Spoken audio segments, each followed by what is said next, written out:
Hello guys, जय हिंद। आशा करता हूँ आप सब बहुत अच्छे होंगे। आप सभी को एक स्वागत है अद्वैत एजुकेशन में, straight way to government job.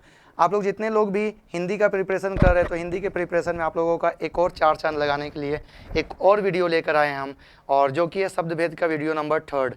ये 3rd वीडियो में हम आप लोगों को पढ़ाएंगे क्या। 3rd वीडियो में अब हम आप लोगों को विकारी शब्द और अविकारी शब्द पढ़ाएंगे, जो कि शब्द की रचना के लिए अगर हम लोग देखें वो तीसरे नंबर का आता है, और वो रूप और प्रयोग के आधार पर शब्द का भेद में आता है। ठीक है, तो चलिए देखते हैं वीडियो नंबर 3, जो कि रूप या प्रयोग के आधार पर शब्द का कैसे भेद हम लोग करेंगे और किस आधार पर करेंगे वो भी हम लोग देखते हैं। चलिए बस ध्यान से सुनिएगा और स्पेशल पॉइंट्स को नोट करते चलिएगा। जैसे यहाँ पर दिया गया है कि प्रयोग के आधार पर अगर आपसे पूछा जाएगा शब्द के भेद, तो वो कितने हो जाएंगे? वो हो जाएंगे 2। कौन कौन सा? एक होगा विकारी शब्द और दूसरा हो जाएगा अविकारी शब्द। तो चलिए देखते हैं हम लोग विकारी शब्द के बारे में। विकारी शब्द होता क्या है? विकारी और अविकारी मतलब उल्टा हो जाएगा। तो विकारी समझ जाएंगे तो अविकारी थोड़ा सा अपने आप समझ में आ जाएगा आपको। देखते हैं विकारी शब्द क्या है। वो सारे के सारे शब्द हो जाएंगे विकारी शब्द जिनमें लिंग का, वचन का, कारक का, ये सब सारा का सारा जो आधार होता है ना, वो मूल शब्द के रूपांतरण होने के लिए अगर बोलेंगे तो वो कहलाते हैं विकारी शब्द। मतलब जिनमें लिंग, वचन और कारक की विभक्ति का इम्पैक्ट पड़ेगा वो हो जाता है हमारा विकारी शब्द। जिसमें इम्पैक्ट नहीं पड़ेगा वो हो जाता है हमारा अविकारी शब्द। चलिए देखते हैं इम्पैक्ट किस पर कैसे कैसे पड़ रहा है। जैसे लड़का पढ़ रहा है, तो यहाँ पर लिंग पर अगर हम लोग परिवर्तन किए तो ये लड़का से क्या हो गया? लड़की। लड़की क्या कर रही है? तो पढ़ रही है। मतलब लिंग का इसमें परिवर्तन का इम्पैक्ट पड़ा ना। दूसरा बोल रहे हैं लड़का दौड़ रहा है। यहाँ पर वचन में परिवर्तन करते तो क्या हो जाता है? लड़के दौड़ रहे हैं, हो गया ना। तो लड़का से लड़के मतलब एक वचन से बहुवचन में आ गया ना। फिर लड़का के लिए आम लाओ, ठीक है, फिर से वचन परिवर्तन कर दिए। और यहाँ पर कारक का विभक्ति के लिए है भी, तो यहाँ पर वचन परिवर्तन करते तो लड़का से हो जाता लड़को, वचन परिवर्तन हो गया और के लिए आम लाओ। मतलब यहाँ पर कारक का भी हम लोग प्रयोग देख लिए। जब भी आधार का अगर हम लोग बात कर लेंगे विकारी शब्द में, तो वो सारे शब्द हमारे विकारी शब्द कहलाते हैं जिन शब्दों में लिंग, वचन या कारक के आधार पर उनमें मूल शब्द में रूपांतरण किया जा सकता है और मूल शब्द या धातु शब्द को परिवर्तन करके दूसरे शब्द में लाया जा सकता है। तो वो हो जाते हैं हमारे क्या? वो हो जाते हैं हमारे विकारी शब्द। ठीक है, चलिए नेक्स्ट जो देखते हैं हम लोग वो हो जाएगा हमारा अविकारी शब्द। अब देखिए ये विकारी शब्द और अविकारी शब्द में क्या क्या चीज़ का बात और भी हम लोग कर सकते हैं। ठीक है, तो संज्ञा, सर्वनाम और विशेषण साथ में क्रिया भी जो होता है ना, ये हमारे विकारी शब्द हो जाते हैं। ठीक है, इनमें इम्पैक्ट पड़ता है लिंग का भी, वचन का भी और कारक की विभक्तियों का भी। किनमें इम्पैक्ट पड़ेगा? संज्ञा में, सर्वनाम में, विशेषण में और साथ में क्रिया में। इन चारों चीज़ में हम लोगों का इम्पैक्ट पड़ेगा। क्या चीज़ का? तो लिंग का भी, वचन का भी और कारक की विभक्तियों का भी। ठीक है, तो सबसे पहले देखते हैं हम लोग संज्ञा। संज्ञा क्या होता है? तो संज्ञा किसी वस्तु, व्यक्ति या स्थान के नाम को हम लोग बोलते हैं संज्ञा। Noun is the naming word. बचपन से पढ़ते आ रहे हैं, कोई भी चीज़ का नाम जो होता है वो हो जाता है हमारा संज्ञा। चाहे वो ब्राह्मण बोल दे, जयचंद बोल दे, पटना जगह का नाम हो गया, हाथ बॉडी के पार्ट्स का नाम हो गया, पाँव बॉडी पार्ट्स हो गया, लड़का पूरे के पूरे जाति का नाम हो गया, लड़की पूरी जाति का नाम हो गया, किताब पूरे पुस्तकों का बात हो गया, पुलिस पूरे के पूरे कौम का बात हो गया, समूह का, सफाई ये एक प्रकार का भाव का भी बात हो गया, ममता प्यार मोहब्बत वाला बात हो गया, भाव का, बालपन, ढेर, ये सब जितना भी दिख रहा है, कर्म, सर्दी, सिरदर्द, ये सारा का सारा शब्द जो है हमारा वो क्या है?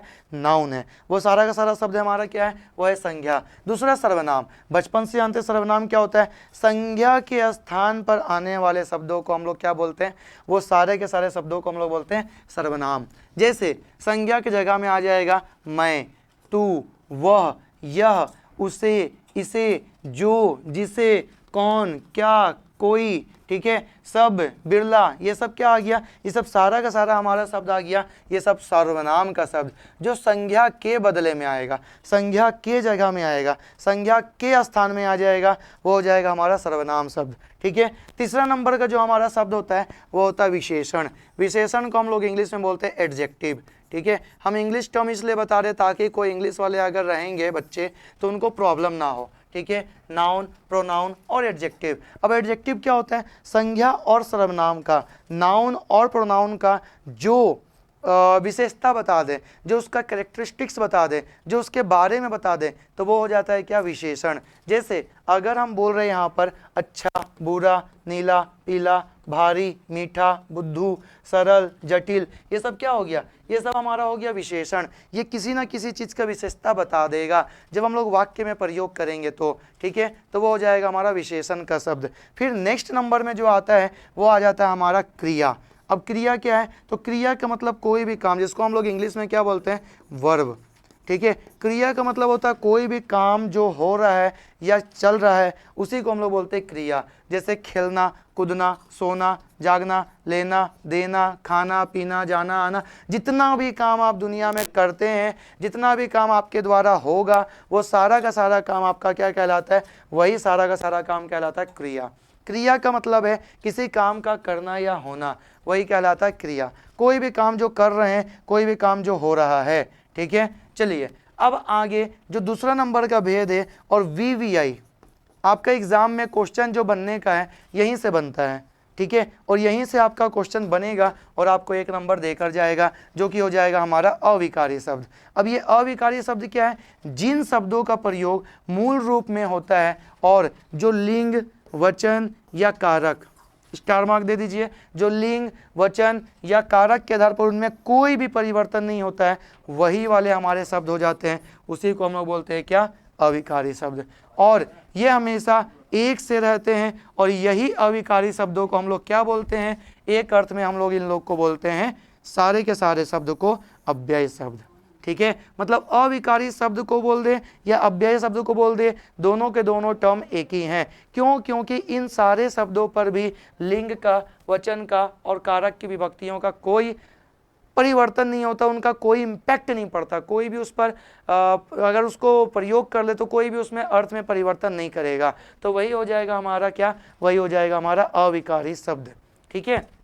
और सभी के सभी अविकारी शब्दों को हम लोग बोल देते हैं अव्यय। ये टर्म पूछा गया है आपके एग्जाम में, ध्यान रखना है आपको, ठीक है। सारे के सारे शब्द, जैसे अगर हम लोग यहाँ पर बात कर लें क्रिया विशेषण वाले अव्यय, तो क्रिया विशेषण भी जो होता है ना, वो भी एक प्रकार का हमारा अव्यय ही होता है। उसमें भी कारक का विभक्ति, लिंग और वचन का कोई इम्पैक्ट नहीं पड़ता है। जैसे क्रिया विशेषण बोल रहे, क्रिया का भी जो विशेषता बता देगा वो हो जाता है क्रिया विशेषण। जैसे आज, कल, अब, कब, ये टाइम का हो गया, ये समय वाला हो गया। परसों, यहाँ, वहाँ, इधर, उधर, कैसे, क्यों, ये क्या हो गया, तो ये समय के साथ में हमारा प्लेस को भी इंडिकेट कर दिया। तो क्रिया विशेषण वो हो जाएगा जो कि सभी के सभी अव्यय भी रहेंगे, जिस पर काल का, लिंग का और कारक की विभक्ति का कोई भी अंतर नहीं पड़ेगा, ठीक है। फिर संबंध बोधक अव्यय जो होते हैं, संबंध को जोड़ने के लिए वो यूज़ किए जाते हैं।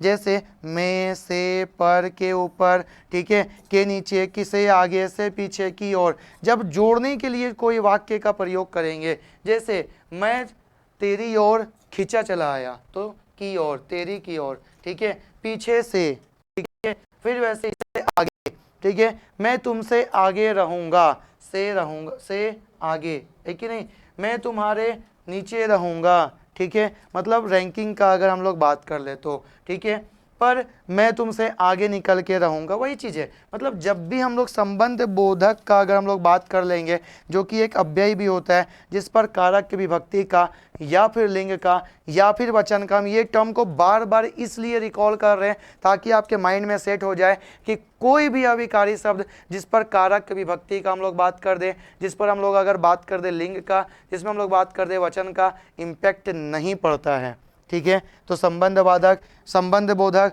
क्रिया विशेषण या फिर अगर समुच्चय बोधक का भी बात कर दें तो वो हो जाता है क्या, समुच्चय बोधक, मतलब जोड़ने के लिए ये भी प्रयोग होता है। जैसे और, परंतु, या, यदि, इसलिए, तो, क्योंकि, ये सब सारा जोड़ने के लिए प्रयोग करते हैं, तो ये हो जाता है हमारा क्या, ये हो जाता है हमारा समुच्चय बोधक अव्यय। फिर आ जाता है विस्मयादि बोधक अव्यय। अब ये विस्मयादि बोधक अव्यय क्या है, जिसमें आप विस्मय को प्रकट कर देते हैं, जिसमें आप मतलब एक्सक्लेमेटरी सेंटेंस जब हो जाता है ना, उसी को हम लोग बोलते हैं विस्मयादि बोधक वाला हमारा अव्यय। जैसे आह, अल्लाह, हरी अप, ये सब क्या हो गया, इंग्लिश में भी हम लोग पढ़ते हैं ना, ये वही है, आहा, ठीक है। ये देखिए विस्मयादि बोधक का यहाँ पर प्रयोग हो गया, विस्मयादि बोधक चिन्ह का, ठीक है, हा, हाय, ओह, वाह, ठीक है, राम राम, या अल्लाह, या खुदा, ये सब क्या हो गया, ये सब विस्मयादि बोधक का हम लोग प्रयोग कर लिए हैं, विस्मयादि बोधक चिन्ह का प्रयोग कर लिए हैं, तो ये हो जाएगा विस्मयादि बोधक अव्यय भी। तो ये आता है हमारा अविकारी शब्द में। उसके बाद अगर हम लोग बात कर लेंगे, इसके बाद अगर हम लोग बात कर लेंगे अर्थ के आधार पर, तो अर्थ के आधार पर भी हम लोग पढ़ेंगे कितना, तो अर्थ के भी आधार पर हम लोग पढ़ेंगे शब्दों के कुछ भेद के बारे में, ठीक है। और इसमें जो कुछ भेद हो जाएंगे वो हो जाएंगे 4 भेद, उसको हम लोग देखेंगे नेक्स्ट वीडियो में, ठीक है। तब तक के लिए ये वीडियो को यहीं पर देते हैं विश्राम, और आप लोगों को ये टॉपिक कैसा लगा जरूर बताइएगा, विकारी और अविकारी शब्द। तब तक के लिए टाटा, बाय बाय, जय हिंद, जय भारत, वंदे मातरम।